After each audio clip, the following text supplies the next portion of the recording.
if you want to succeed in this line of work, you need to be willing to bend the rules. Hi, everyone, and welcome to the White House Plumbers podcast, the official audio companion to the HBO limited series that explores the Watergate scandal through the eyes of the people who actually carried it out. My name is Olivia Nuzzi, and I'm the Washington correspondent for New York Magazine. Let's just get this out of the way.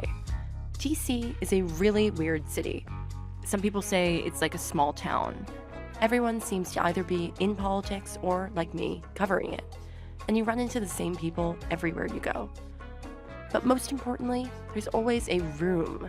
If you're not in that room, then you're probably near it or you're trying to get a peek inside of it. In this podcast, my goal is to give you a little bit of that peek inside. Over 5 episodes, I'll be your bridge to understanding on a deeper level the White House Plumbers. That's both the people and the limited series. I'll delve into some of the show's most memorable moments, and we'll unpack just how historically accurate they really are. As a political journalist, I often find myself in situations where I cannot believe that what is happening is happening. I think we all do these days. So I felt right at home watching this series.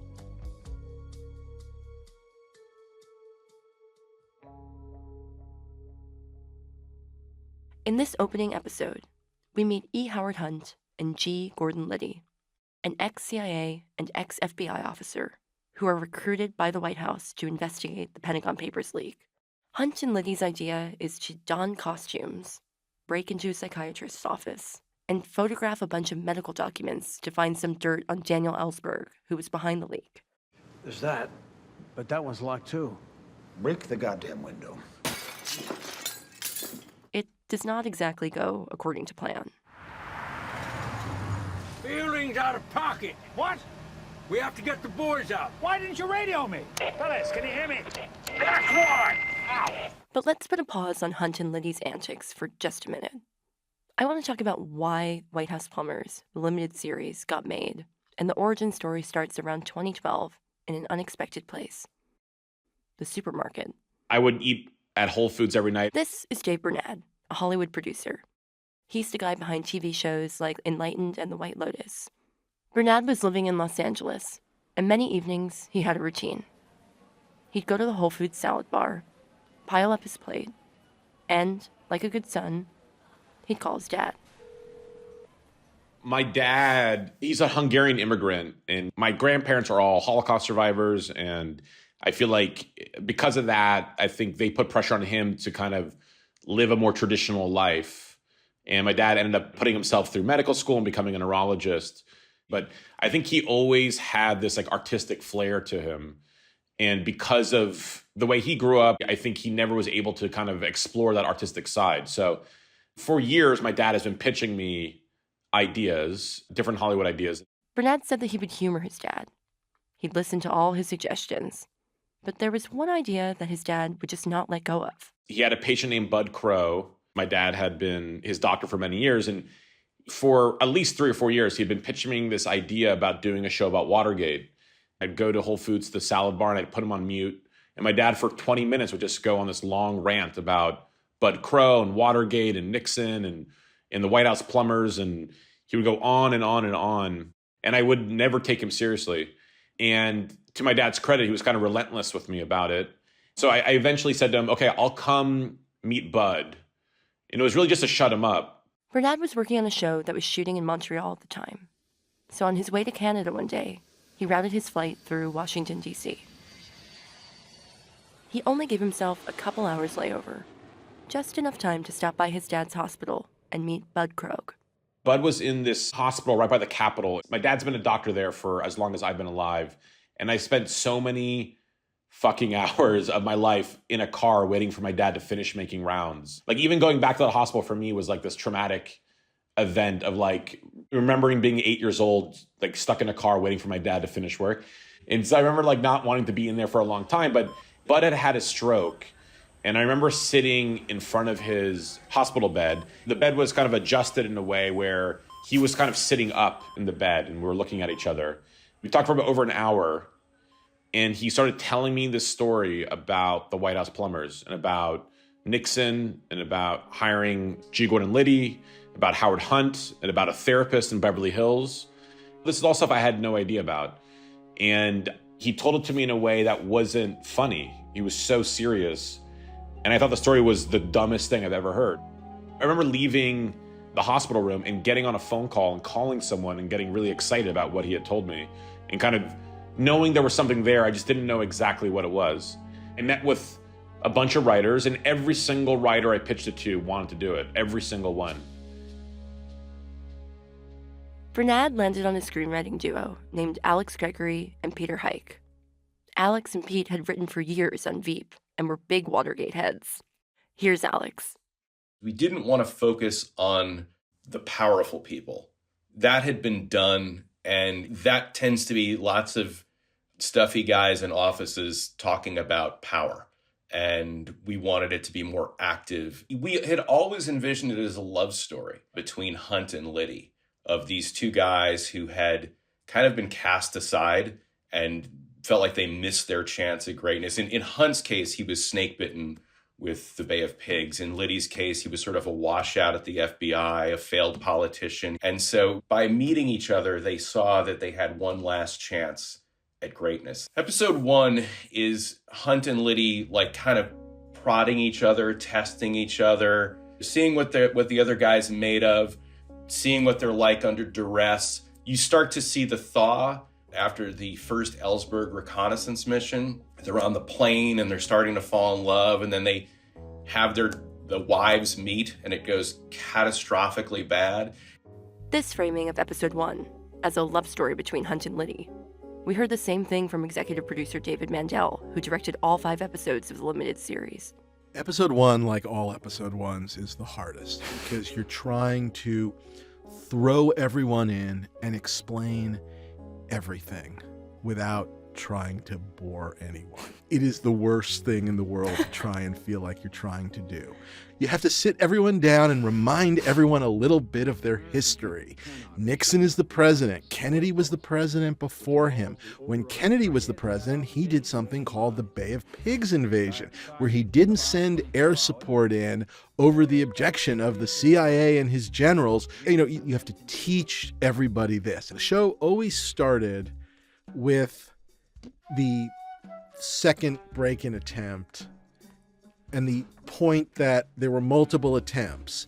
And then it jumped back in time a year earlier where you met Howard Hunt. So what is the relationship with Hunt and Liddy at the start of the series, and how does it evolve over time? It's a bromance. It's a love story. I mean, it is. Is that what you called it on set? A little bit, yeah, exactly. Because it was just, there's an element of, there's a little bit of a meet cute, if you will, in Krog's office. And they kind of don't like each other at first. They kind of, I thought I was in charge. I thought I was in charge. Maybe I'm a little confused here. Colson told me that SIU was my op. We don't really like each other. Black bag, black ops. Again, there's that sort of arc to it. And then they start to fall in love and they kind of buy into each other's nonsense. You should have seen this guy operate. I'm not saying nobody's kissing, let's be honest, but it is two guys that kind of fell in love. Their mutual love was Nixon. They both found in each other, this is the only guy that understands me. My wife doesn't understand me. This guy does. Right. So I guess it's just you and me against the entire radical left. This bromance would not have worked with just any 2 random Watergate dudes. Hunt and Liddy were special cases. Now, over the course of this podcast series, you're going to hear from one person who wasn't involved in the making of the White House Plumbers limited series. His name is Garrett Graff.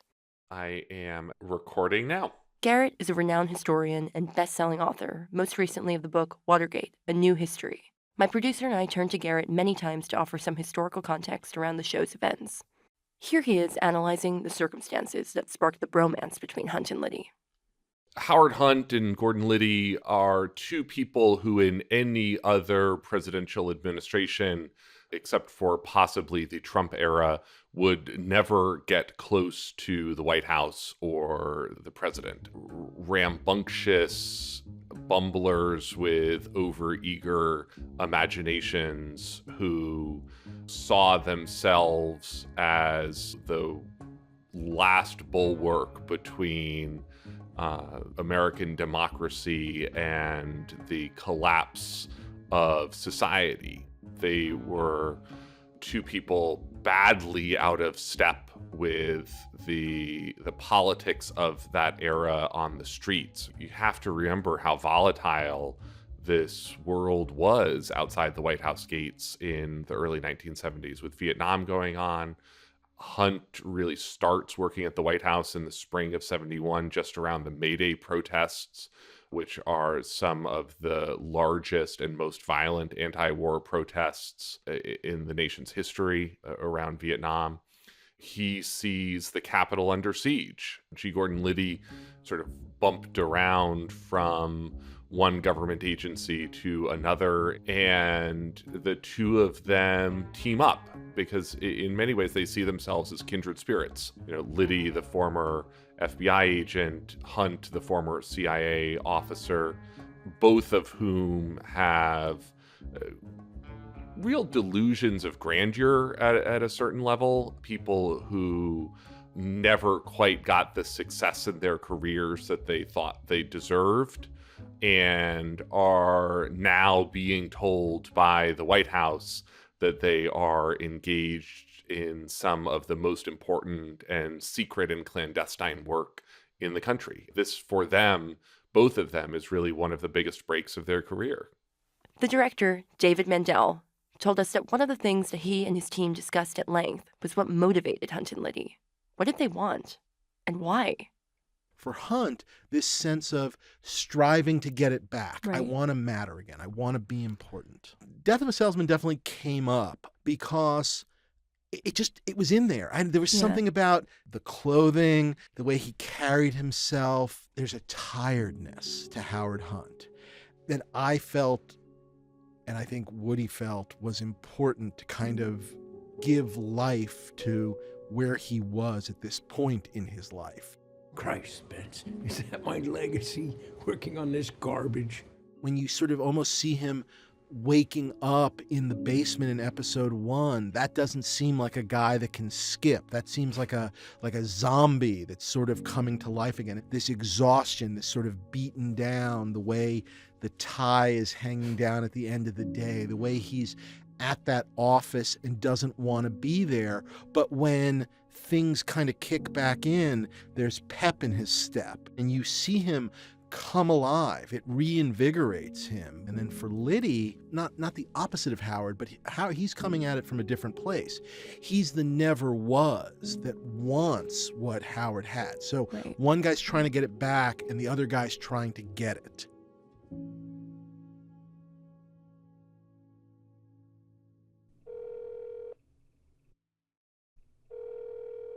Hello.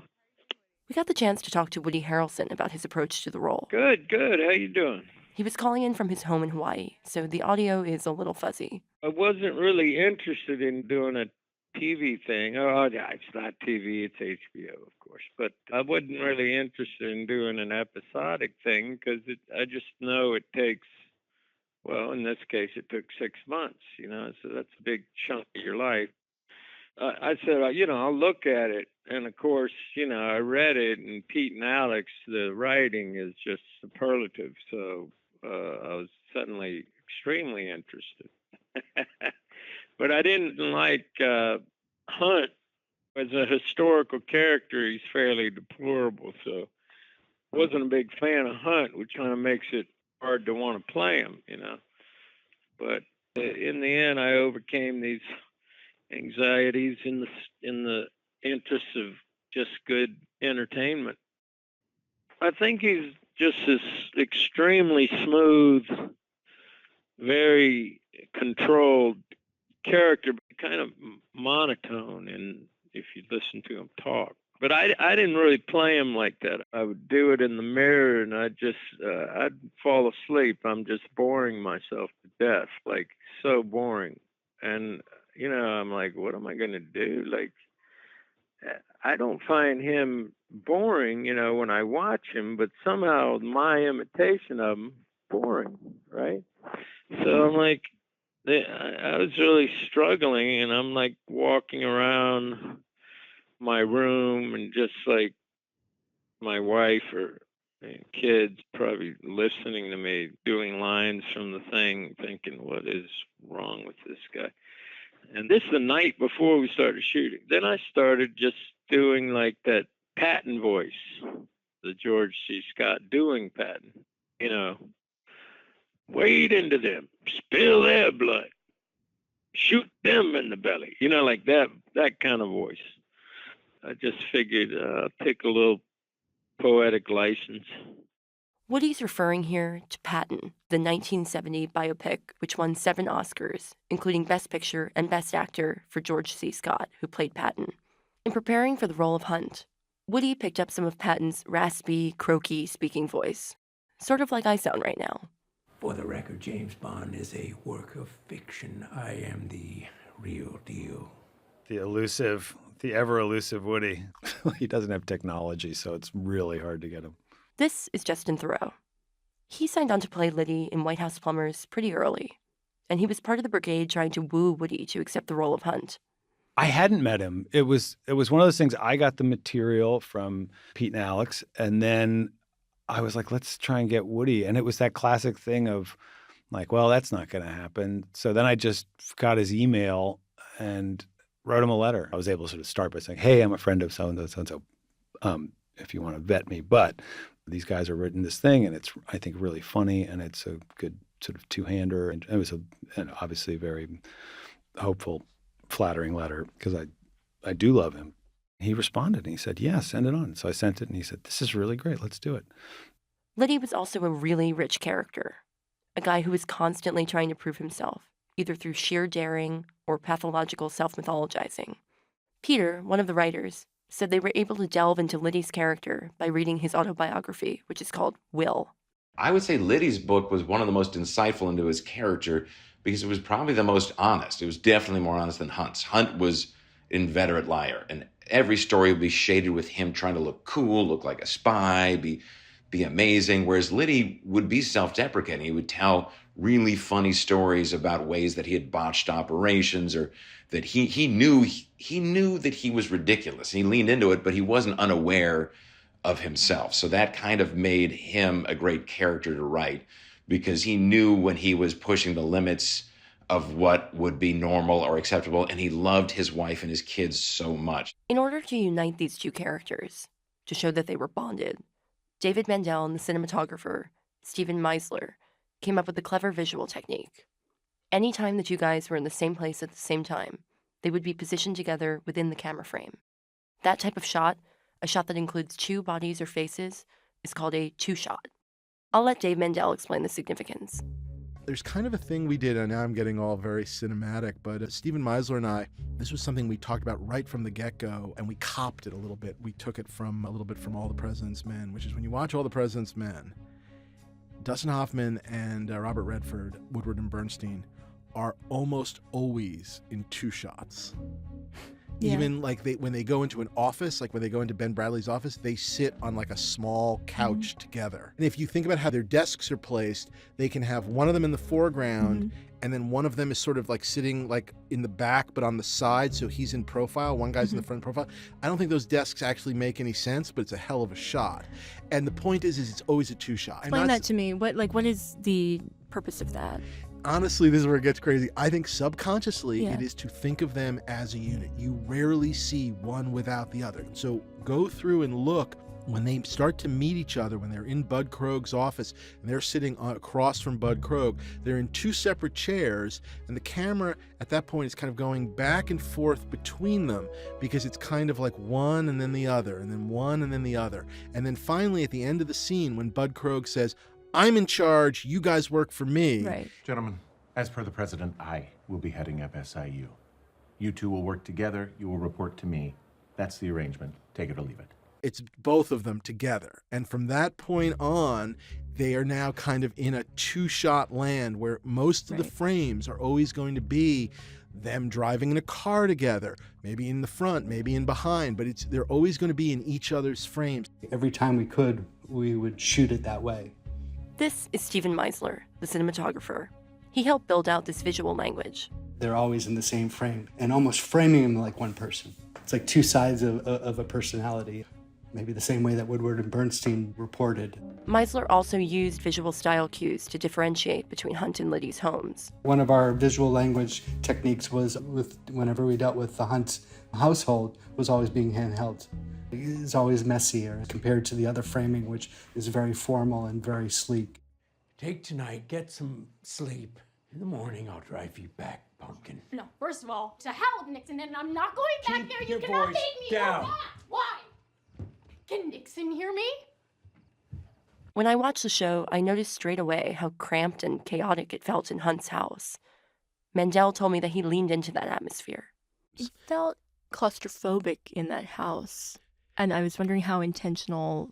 Especially in his basement. Well, yeah. Yes. Yes, but certainly. I mean, not just the basement, but the low ceilings the down low there. ceilings, Yes. and just it felt and the like way the light comes in. You know, if you go over to a friend's house as a kid and like that's their not dad's the house, fucked up. That's not the house you want to go right, to. it's like, oh man, we're all nervous in here. That is kind of how it felt to watch it. It was very purposeful in terms of them having just how we filled the house, where we kind of, it's like nice stuff, but it's seen better days. And some of it is so, it's almost like too fancy where it feels like it's pushing in on you in places. And, you know, again, trying to create this, this house you don't want to be in. And by the way, he doesn't want to be there. Howard Hunt's house was the hardest location to find. This is Anastasia White, the production designer. Her job was to find all of the show's locations and then oversee how they were dressed and decorated. The Hunt house was the most difficult. We could not find the right house. And then all of a sudden we moved upstate to the Hudson Valley and we found it within a few days. It was perfect. We converted their backyard tennis court into Dorothy's stables and knocked out a bit of a wall here and there and basically just used the shell as it was. We sort of gutted their basement and then built in what we needed to make it feel like an actual basement, and then built the walls around his office, which we basically created almost exactly from photographs that were online. Then Liddy, David wanted him to feel sort of poor but proud, and his house was right on the street, looks like every other house that's in his neighborhood, but he loves it. He's proud of it. The decoration, the set deck inside of his house was more about, we thought of his wife as being more into DIY, and she would have been in charge of decorating so that some things are matchy-matchy, a lot more of the complementary colors and patterns in there. Welcome. I'm Francis. Come in, good. Kids, I want you to say hello to the Hunts. Hello. One of the most bombastic scenes in episode 1 occurs in the Liddy household. Howard and Dorothy Hunt are over for dinner, but instead of jazz, they listen to a Nazi record. And instead of playing charades, Liddy jumps out the window to chase after a neighbor kid. Justin Theroux and Woody Harrelson told us a bit about shooting the scene. It was a long night of shooting, I remember, because it was a night shoot, obviously. And we were still trying to find the scene a little bit. We listened to the record, obviously, so we knew what we were going to be speaking over. More jarring to me was, because you just don't come across it that often, was seeing a swastika on a record and realizing this was something that was for sale. There were times I did break up during it because it's just so funny, and he plays it just supremely well, I must say. When I started working with him, I was like, holy shit, man, this guy is swinging for the fences. I just thought what he did for the part, I can't imagine doing it better. It's wild because Liddy was, you know, I'm not saying he was a Nazi, but he definitely had some admiration for what the Nazis pulled off. Let's put it that way. Now, We don't know if Liddy actually played a Hitler recording for Howard and Dorothy during a dinner party, but we do know that he was a Nazi fanatic. Gordon, I have to ask, what's with the Hitler hard-on? Alex, one of the writers, unpacked Liddy's Nazi enthusiasm. What's interesting is if you look at both of these guys, and if you look at their fanaticism, the through line is also trauma, is that they both suffered trauma and it affected them profoundly. In Hunt's case, it was the Bay of Pigs. And in Liddy's case, it was childhood bullying. Before the war, Hoboken was a pretty rough town. He was picked on as a kid. And so that's where the Hitler fascination happened, was that his nanny would play Hitler. She was German, Frau Therese, would play Hitler's speeches on the radio. And Liddy found the voice inspired him to be strong. And he is a peculiar character, and like his rigidity, his fascination with rules and order and discipline. But somehow that bug got into him, and his whole life became an overcompensation for the bullying. In the show, Liddy suggested that he and Hunt call their secret unit Odessa. Project Odessa. Odessa? Oh, yeah, new name for SIU. We learned that Odessa actually came out of Liddy's obsession with the Nazis as well. It was an acronym for a secret network of former SS officers in the wake of World War II, a network that was in charge of helping Nazi officers escape to South America. Heavy shit. Odessa did not end up sticking, and the government cabal is ultimately called the White House Plumbers. In real life, that name has a pretty good origin story. A guy named David Young, who is not depicted in the show, was talking to his grandmother about what he was doing in the White House. "I'm helping to stop leaks," he told her. "Oh, you're a plumber," she said. And so that became their name. Plumbers? We fix leaks. Oh. Anyway, back to the double date at Liddy's house. At a certain point in the evening, Liddy jumps down from the second floor window. He's chasing some kids who threw eggs at the house, and he's brandishing a gun. The whole thing goes down in deep background while Frances, Dorothy, and Howard are sitting in the living room making awkward conversation over that Nazi record. Oh, it's okay, just eggs, Gordon, just eggs. And some kids. Those goddamn punks are back. Sorry, everybody. I'll be right back. I asked Justin about shooting that part. Did you actually jump out of the window? Yes, I did. I did. Well, I mean, with wires and things like that, but I did. Oh, you were like suspended or? Yeah, they had, obviously for insurance purposes, they had to have sort of a wire attached to my belt, but it was, for all intents and purposes, I did jump out of the window. How many takes? I think we did 4. It was a hard take to do because they had, action and lines going on inside the room that I couldn't hear, and me having to sort of drop down at the right moment. But it wasn't exactly Tom Cruise, running down the Burj Dubai. But when Mandel was staging the scene, he knew that he wanted it to be funny, but not slip on a banana peel funny. So he decided to tread lightly. How do you do something where you can allow something to be absolutely hilarious? A guy running upstairs, grabbing a gun, and jumping out a window and coming down. It's funny, but you don't want to hit the audience over the head with, "Isn't this funny?" Mm-hmm. And so by it playing almost like in deep background out this window as this thing going on that none of the characters are seeing and feeling, as opposed to, I guess, had we gone up with Liddy and had a camera going down with him, or even from the front of the house and seeing him climb out, where you're kind of going, look at this joke, look at this joke, look at this joke. There's something to just the deep background, no one sees it, that I also appreciate on a comedy level. We're in the sound mix, and it was sort of like, should there be a sound when Liddy lands? These are the questions, by the way. If anybody ever wants to know what directing is about, these are the questions. You're in a sound mix. When he lands, should there be a sound? And we tried one, I don't know, let's see, what does the sound look like? And the second you hear a sound, you go, oh no, they would turn their head. There can't be a sound. Because if she turned her head, the whole thing is ruined.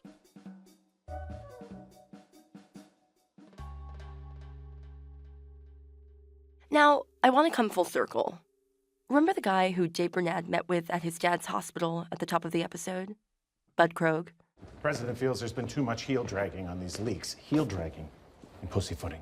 Well, the actor who ended up playing Krogh is a very nice guy named Rich Sommer. Hi, I'm Rich Sommer, and I played Egil Bud Krogh. Rich told us that he auditioned for the role of Bud Krogh way back in March 2020. It was his last in-person audition before the pandemic. He was already nervous about COVID at the time, so he stole a wad of hand wipes on his way out of the office. This was the last audition, and a full year passed between that day to them calling and offering me the role. Did you just think, like, they're never going to make this? Well, so much had happened in that year. Not only did I think I was never going to get it, I certainly never thought anyone was ever going to make a TV show again. I don't know. I'm a pessimist. Rich was very knowledgeable about Krogh as a character, including how to say his name, which I just couldn't figure out. Can we take it from the top? Yeah. Egil? Egil. Like ego with an L. Egil like an egg. That makes more sense. Everyone around him described him as a Boy Scout or an Eagle Scout, as a real buttoned-up guy. I tried to kind of ratchet that up a little bit, just because of the tone of the story that we were telling. When you say ratchet up, what do you mean? I mean, like, even more puckered a butthole than probably he had. I mean, just a tighter, more ramrod straight maybe even than he stood. I tried to be almost robotic. Traceable. Call me when it's done. For God's sake, don't get caught. My first tangible sort of interaction with anything having to do with Watergate is probably a board game. There's a great one called 1960, The Making of the President, which is about the Nixon-Kennedy race, which obviously doesn't get to Watergate. One person is Nixon, one person is Kennedy. You're trying to get the electoral votes to be elected in 1960 using events that happened during that race. Have you ever, but you've played Nixon. I've played both sides, yeah. Have you beat Kennedy? Oh, yeah. I mean, I've won the game from both sides. I've lost the game. I've played it a bunch. How do you beat Kennedy? With a squeaker. I mean, you barely do it. He's a tough guy to beat. He had so much charisma. Yeah. Nixon wouldn't wear makeup in the TV debate. Yeah, what are you looked gonna like do? shit. Yeah. I think we need to play this game. I have a copy at my house. I should have brought it. Rich was the first cast member to tell us about a certain pastime that some of the actors engaged in during production. It had to do with a house that Woody Harrelson had rented upstate. Woody rented a house in New York, and I guess every morning he would get up and swim across this pond that was behind the house. He kept inviting people. So he's like, you got to come over in the morning. We're going to swim across the pond. And I kept thinking I would do it, but then I would never wake up in time because he has also a pretty early morning regimen, and it's tough for we lay people to keep up with. Like how early? I mean, it was, 6 a.m. he was in that pond. And if I didn't have to be at work till 10, it's tough to get me out of bed. So I did wait until Woody had a little sort of end of the first week of filming gathering at his house. It was an outdoor party, and Woody told me to bring a swimsuit, so I did. There were like 5 of us that popped in the pond and swam across it at night. And I will also say I'm not in the shape that Woody Harrelson is in. He's a very active guy. So he was able to swim no problem. Me, I slowed down a little, and he generously sort of stayed back with me as I made my way across the pond in the dark. The moon was out, and we just chatted as we treaded water back across the pond. That was a lovely little evening. Justin Theroux swam in the pond too. He seemed a little less chill about it. Woody's a bully. Let's be honest. Like, yes, I did. Woody is, despite his whole kind of stoner mystique, he's a real kind of guy's guy, and that, yes, he does ridiculous things like, I go swimming every morning in my freezing cold lake, and I do this. So we were all at his place once. He does those things that are sort of Great Santini-ish, and that he'll go like, let's jump in the water right now. And it'd be like 11 o'clock at night. Summer, true, but also this is incredibly cold water. And I don't like swimming in lakes. I want to swim in things with cement bottoms. He's like a bad older brother. Like, he'll be like, it only counts if you do 20 strokes out and 20 strokes back. And so the next thing you know, you're like 3 shots of tequila in, naked, and jumping in water with Woody going, why am I doing this? This is not what I do. Like, I'm not this person. I don't get, and then yet I'm being somehow bullied into doing this stupid thing, fucking Woody. He's competitive. He's competitive AF. And here's what Woody, the gracious host, had to say about it. A lot of people went swimming in that pond. It was wonderful. it was refreshing, you know. The water's coming off the hill. I mean, it was nice and cool. And so it was a nice wake me up. Like I've swam in it every single day. And yeah, you know, sometimes people do get nervous about swimming in a lake sometimes. They get a little freaked out that there's creatures in there. Next week on the White House Plumbers podcast, I'll be talking with more of the cast and crew, including the incomparable Kathleen Turner.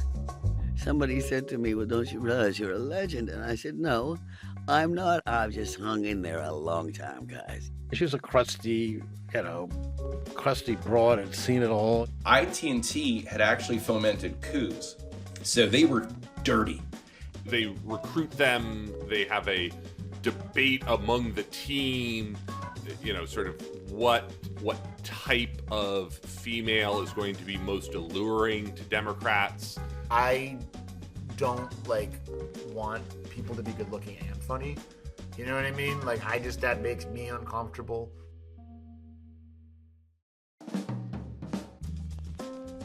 Make sure to catch next week's episode of White House Plumbers on HBO or stream it on Max.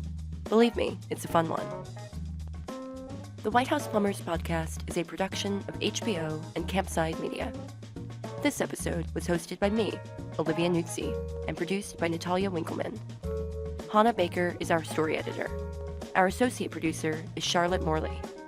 At Campside Media, our executive producer is Josh Dean. Editing and sound design by Alex Portfelix and David Devereaux. Special thanks to Michael Gluckstadt and Savon Slater from the HBO podcast team. Thanks for listening, and see you next time. Your voice isn't scratchy, and then Sorry. No, it's really scratchy. No, it's fine. Sorry, everyone. I was out really late smoking Woody Harrelson's joint last night. He has some diabolical weed, as it turns out.